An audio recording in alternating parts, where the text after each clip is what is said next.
Hello aspirant, कैसे हो आप सब लोग। स्वागत है आपका मेरे चैनल में। मेरा नाम है प्रियंका और हम रिवीजन कर रहे थे वीडियो के लिए।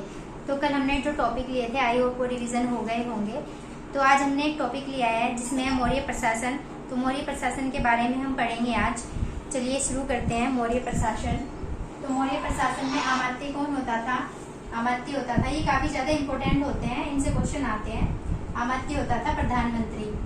मौर्य प्रशासन में अमात्य कौन होता था? प्रधानमंत्री होता था। और संहारता कौन होता था? और सन्निधाता, प्रदेष्टा, आठविक, दंडपाल, अनंतपाल, नायक, सातवा और महामात्र। तो ये मैंने 10 लिए हैं इसमें। तो अब हम शुरू करते हैं। अमात्य में प्रधानमंत्री होता था। संहारता कौन होता था? संहारता होता था राजस्व विभाग का अधिकारी।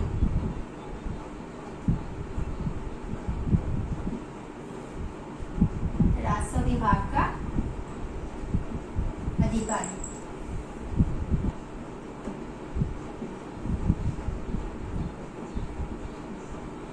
और सन्निधाता होता था कोषाध्यक्ष। कोषाध्यक्ष।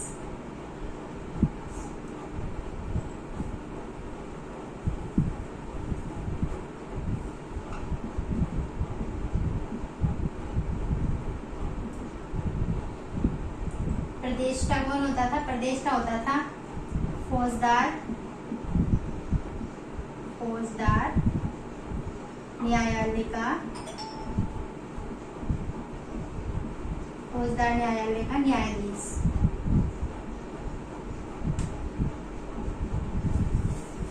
न्यायाधीश।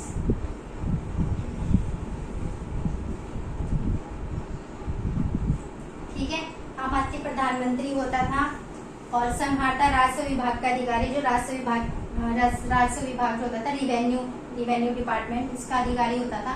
और सन्निधाता होता था कोषाध्यक्ष। ठीक है। प्रदेष्टा होता था फौजदार न्यायालय का न्यायाधीश। आठविक होता था वन विभाग का अधिकारी, जो वनों की देखरेख करता था, उनका अधिकारी, वन विभाग का अधिकारी। मतलब इसका सबसे बड़े पद पे जो होता था। दंडपाल कौन होता था? सैनिक, सेना की सामग्री जुटाने वाला। सेना की सामग्री जुटाने वाला।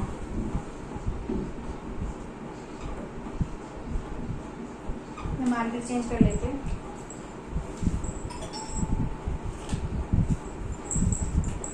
दंडपाल होता था सेना की सामग्री जुटाने वाला। ठीक है, दोबारा से नोट कर देती हूँ मैं।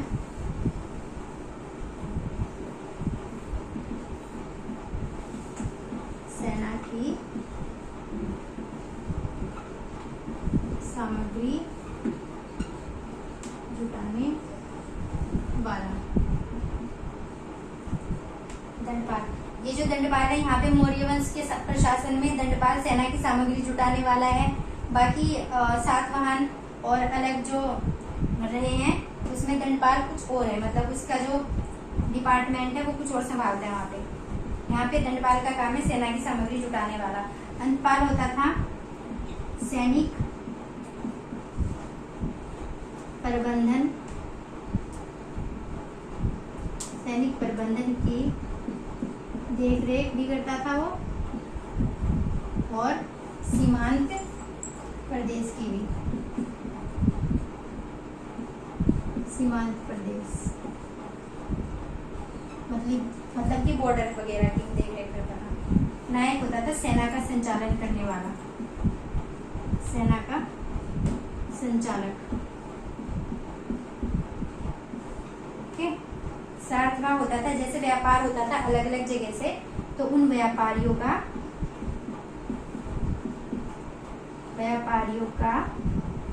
प्रधान होता था। ठीक है। और महामात्र कौन होता था? सातवां व्यापारियों का प्रधान होता था। और महामात्र जो विभाग थे, मतलब जो कि कौटिल्य, मतलब जो चाणक्य थे, उन्होंने कुछ विभाग बनाए हुए थे, जो 18 विभाग थे वो, जिनको तीर्थ कहा जाता था। तो 18 विभाग का अधिकारी होता था। जैसे प्रशासन विभाग, राजस्व विभाग, ऐसे। तो 18 विभाग थे। जो क्वेश्चन ये भी है कि 18 मतलब इसमें तीर्थ क्या था, मौर्य प्रशासन में तीर्थ क्या था, तो मौर्य प्रशासन में तीर्थ 18 विभागों को कहा जाता था। तो उन 18 विभागों का अधिकारी होता था वो। आई होप इनमें से एक क्वेश्चन तो आ ही जाए पक्का। अमात्य प्रधानमंत्री होता था, संहारता राजस्व विभाग का अधिकारी होता था, संनिधाता कोषाध्यक्ष का अधिकारी, प्रतिष्ठा फौजदार न्यायालय का न्यायाधीश, आठवीं होता था वन विभाग का अधिकारी, और दंडपाल सेना की सामग्री जुटाने वाला, अंतपाल सेना के प्रबंधन सैनिक प्रबंधन की देखरेख करने वाला और सीमांत प्रदेशों की देखरेख करने वाला। नायक कौन होता था, नायक सेना का संचालन करने वाला, और सातवां व्यापारियों का प्रधान, और नामात्र 18 विभाग और 18 विभाग का अधिकारी, मतलब जो 18 विभाग जो तीर्थ थे, 18 विभागों को ही तीर्थ कहा गया है। चाणक्य ने 18 विभाग जो बनाए हुए थे, जैसे प्रशासन के विभाग, जैसे कि ये सारे विभाग जो थे टोटल, इनमें उनको तीर्थ कहा जाता था, जो टोटल में जो 18 थे उसमें। ठीक है, तो नेक्स्ट टॉपिक हमारा रहेगा। तो अभी हमने देखा कि जो मौर्य प्रशासन में किस किस को क्या क्या डिपार्टमेंट दिया गया था, और अब हम देखते हैं कि जो कौटिल्य था उसने राज्य को कितने भागों में बांटा था, मतलब राज्य के कितने अंग थे। तो राज्य के 7 अंग थे।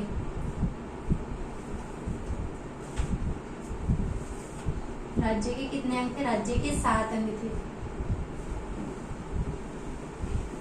पहला था राजा, दूसरा अमात्य मतलब प्रधान, तीसरा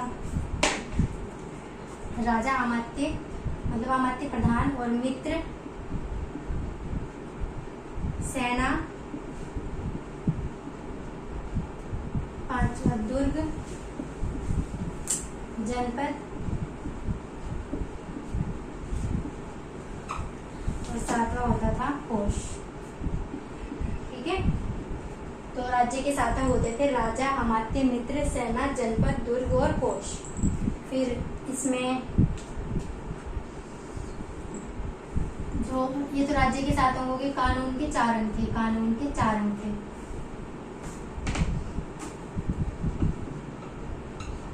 चाणक्य के अनुसार कानून को 4 भागों में बांटा गया था, कानून के यहाँ थे 4। पहला था शासन, पहला शासन, दूसरा व्यवहार,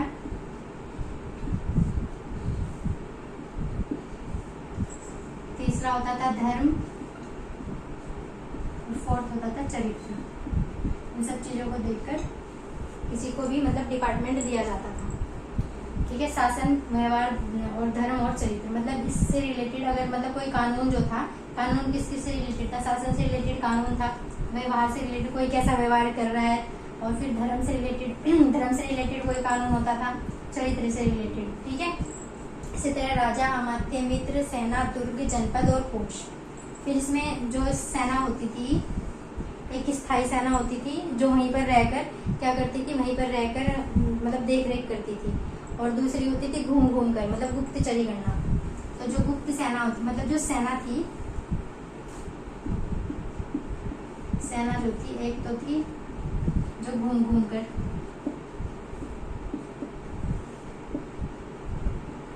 गुप्तचरी करते थे, और एक थी एक स्थिर रहकर स्थिर सेना। ठीक है, स्थिर गुप्तचरी करते थे, स्थिर सेना, ये स्थिर गुप्तचरी।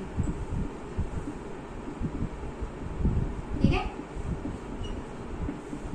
घूम घूम कर जो गुप्तचरी करते थे उनको कहा जाता था स्थायी संचार, और इनको बोला जाता था स्थायी। ठीक है, इसमें न्यायालय जो था,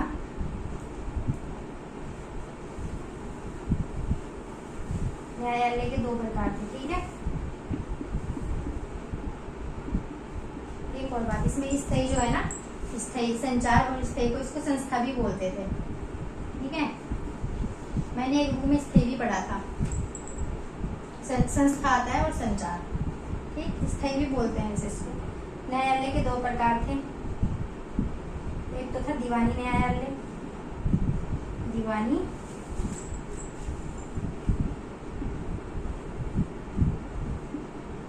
न्यायालय, और एक था दीवानी न्यायालय का फौजदार न्यायालय। फौजदार न्यायालय, जो फौजदार न्यायालय था उसको कंटक शोधन बोलते थे, कंटक शोधन, और इसको बोलते थे धर्मस्थली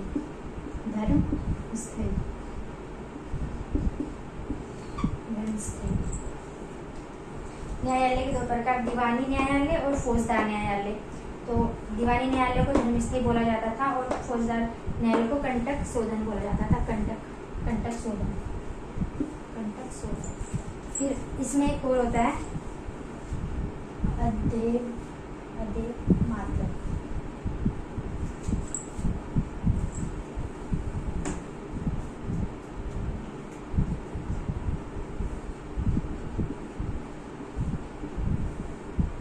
क्वेश्चन आता है अदेव मात्र क्या होता था?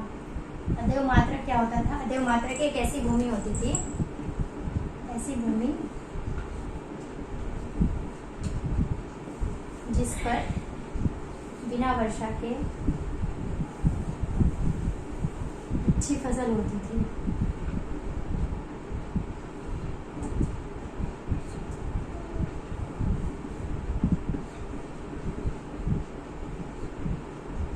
ठीक है, अदेव मात्र क्या होता था? ऐसी भूमि होती थी जिस पर बिना वर्षा के अच्छी फसल होती थी।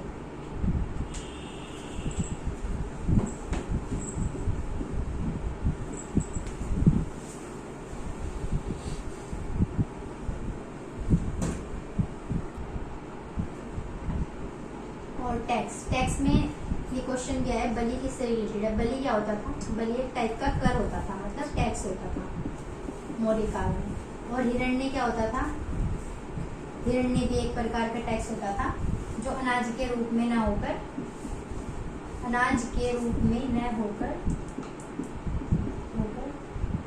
नगद कर होता था, मतलब पैसों में। ठीक है, नगद कर होता था। बलि क्या होता था? बलि टैक्स से रिलेटेड है और हिरण्य भी टैक्स से रिलेटेड है। फिर सीता क्या होता था? सीता राजस्व, मतलब राजकीय भूमि